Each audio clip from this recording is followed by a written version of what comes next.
여러분, 안녕하세요. 오늘 이 흥미로운 해설 자료를 함께 살펴볼 텐데요. 보통 언어라고 하면 두꺼운 문법 체계에 박제되어 있는 딱딱하고 고정된 규칙들 먼저 떠올리시죠. 하지만 오늘 이 자료를 저와 함께 쭉 넘겨보다 보면요.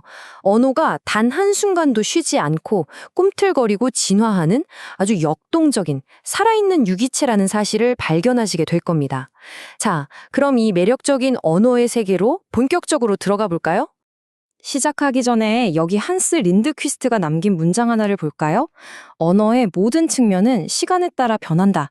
에이, 너무 당연하고 뻔한 소리 아니야? 하실 수도 있겠지만 사실 이게 진짜 중요한 통찰을 담고 있거든요. 우리는 보통 우리가 지금 쓰는 요즘의 영어나 한국어를 찰칵 사진 찍듯이 고정된 공시적 관점으로만 보잖아요. 그런데 이걸 시간의 흐름에 따라 쭉 펼쳐보는 통시적 관점으로 바꿔보면 이야기가 완전히 달라집니다. 여러분이 오늘 무심코 쓴 단어조차 어제 다르고 내일 다를 수 있다는 뜻이니까요. 오늘 우리의 여정을 이끌어줄 핵심 출처 자료입니다. 자, 이제부터 우리는 일종의 언어 탐정이 되는 겁니다.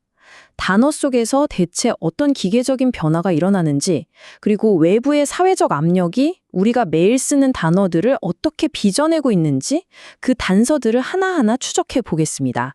오늘 짚어볼 내용들입니다. 언어가 대체 어떻게 변하는지 그 원인부터 시작해서요. 쿠퍼스라는 언어학의 현미경도 살펴보고 going to, beside, likely 같은 아주 구체적인 사례들 그리고 마지막으로 사회 계층이 언어에 미치는 영향까지 쭉 한번 훑어보겠습니다. 자, 그럼 첫 번째 주제. 언어는 대체 어떻게, 왜 변하는가? 내적 요인과 외적 요인부터 짚어보죠. 언어가 변하는 이유는 크게 두 가지로 나눌 수 있어요. 먼저 내적 요인은 쉽게 말해 우리 발음 기관이 좀 더 편한 걸 찾는 과정에서 생깁니다. 가추를 빠르게 연속해서 말해보세요. 가차로 발음이 뭉개지죠? 성도가 발음하기 편한 쪽으로 자연스럽게 변한 겁니다. 반면에 외적 요인은 역사적 사건이나 사회적 유행 같은 외부 충격이에요. 옛날 고대 영화에서는 창문을 눈의 구멍이라는 뜻의 아이스 헐이라고 불렀거든요. 그런데 바이킹들이 영국에 쳐들어와 정착하면서 자기들 말인 윈도우로 그 자리를 싹 바꿔버렸죠. 이런 역사적 사건이 전형적인 외적 요인입니다. 그렇다면 언어학자들은 이런 변화를 어떻게 포착해낼까요? 크게 두 가지 방법이 쓰입니다.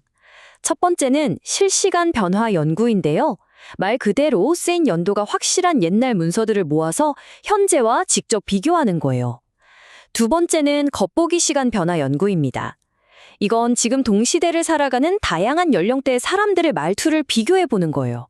보통 젊은 세대의 말투를 보면 언어의 미래 방향을 알 수 있다고 보거든요. 그런데 여기서 약간 주의해야 할 게 있습니다. 바로 연령에 따른 변화 현상인데요. 어릴 때 쓰던 톡톡 튀는 유행어도 막상 나이가 들고 취직하면 어른들 말투로 슬쩍 바꾸는 경우가 많잖아요. 그래서 이 겉보기 시간 연구만으로는 미래를 100% 완벽하게 예측하기는 좀 어렵다는 한계도 있습니다. 두 번째 주제로 넘어가 볼까요? 언어학자들의 강력한 현미경, 코퍼스를 이용해 변화를 측정하는 방법입니다. 코퍼스는 쉽게 말해 엄청난 양의 텍스트가 모인 데이터베이스인데요. 여기서 항상 쓰는 기준표가 하나 있습니다. 바로 100만 단어당 발생 빈도입니다. 아니, 왜 굳이 복잡하게 100만 단어당으로 계산해? 싶으시죠? 생각해보세요. 어떤 데이터베이스는 1000만 단어짜리고 어떤 건 1억 단어짜리인데 그냥 단어가 나온 횟수만 달랑세해서 비교하면 당연히 결과가 왜곡되겠죠? 그래서 대규모 데이터에서 통계적으로 진짜 의미 있는 변화를 짚어내기 위해 이렇게 100만 단어당으로 딱 단위를 통일하는 수학적 과정이 절대적으로 필수적인 겁니다. 이렇게 코퍼스라는 현미경을 들이대면 지금 이 순간 우리 언어에서 진행 중인 변화들이 아주 적나라하게 보입니다.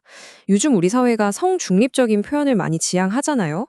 과거에 성별을 딱 나눠 불렀던 fireman이나 actress 같은 단어들이 최근 코퍼스 데이터를 보면 firefighter, 액터 같은 중립적인 명사로 엄청나게 빠르게 교체되고 있습니다. 사회적 가치관의 변화라는 외적 요인이 언어를 실시간으로 뜯어고치고 있다는 아주 객관적이고 생생한 증거인 거죠. 세 번째 주제는 한 단어의 놀라운 진화 과정을 담은 문법화, 바로 going to 이야기입니다. 여기서 아주 중요한 학술적 개념 두 개만 딱 잡고 갈게요. 바로 문법화와 다층화입니다. 문법화란 원래 구체적인 뜻이 있던 단어가 시간이 지나면서 알맹이는 쏙 빠지고 문법적인 기능만 남게 되는 걸 말해요. 그리고 다층화는 우리 발밑에 지층을 상상해 보시면 쉬워요. 새로운 흙이 쌓인다고 해서 아래 있던 지층이 갑자기 뿅 하고 사라지는 건 아니잖아요. 언어도 똑같습니다. 새로운 뜻이 진화해 나왔다고 해서 옛날 의미가 바로 죽어버리는 게 아니라 여러 층을 이루며 평행하게 같이 쓰인다는 거죠. 이걸 기가 막히게 보여주는 게 바로 going to입니다. 자, 진화의 단계를 한번 볼까요? 1단계에서는 나 쇼핑센터에 가고 있어처럼 진짜 두 발로 걷는 물리적인 공간 이동이 전부였어요.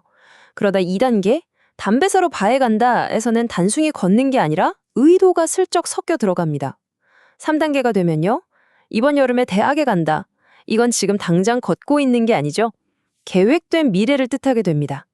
그리고 마침내 4단계에 오면 눈이 올 거야. It's going to snow. 즉, 건화가 되는데요.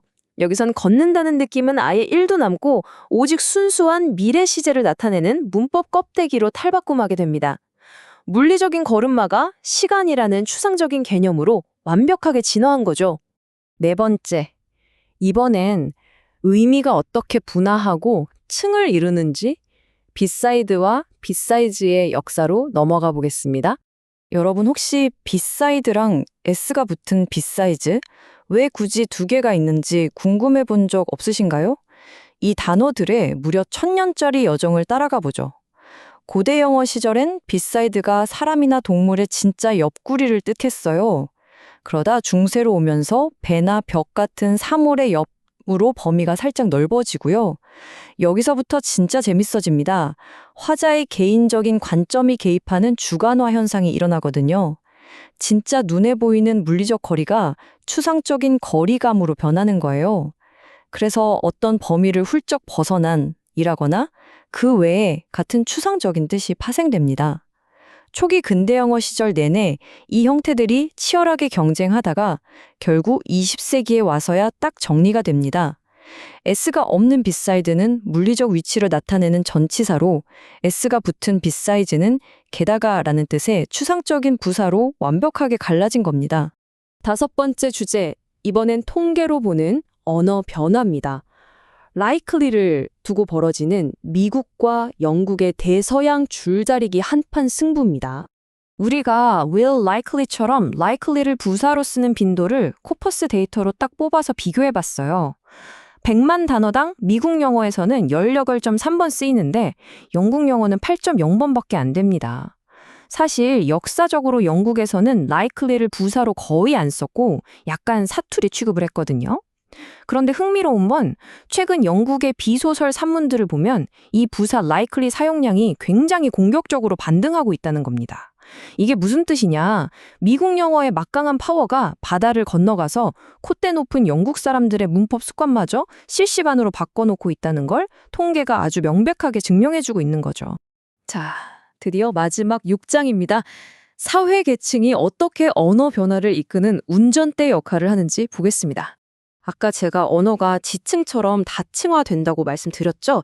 이 지층 개념을 인간 사회에 그대로 가져온 게 바로 사회적 층화입니다. 우리 사회도 여러 계층이나 지층으로 나뉘어 있고 우리가 무심코 선택하는 단어나 문법이 사실 우리가 속한 사회적 계층과 아주 끈끈하게 연결되어 있다는 이론이에요. 다시 말해 언어 변화는 모든 사람에게서 똑같이 동시에 일어나는 게 절대 아니라는 겁니다.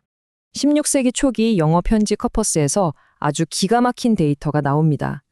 동사 3인칭 단수형으로 옛날 방식인 ought, knows 대신 요즘 우리가 쓰는 s, knows를 어느 계층이 가장 먼저 썼을까요?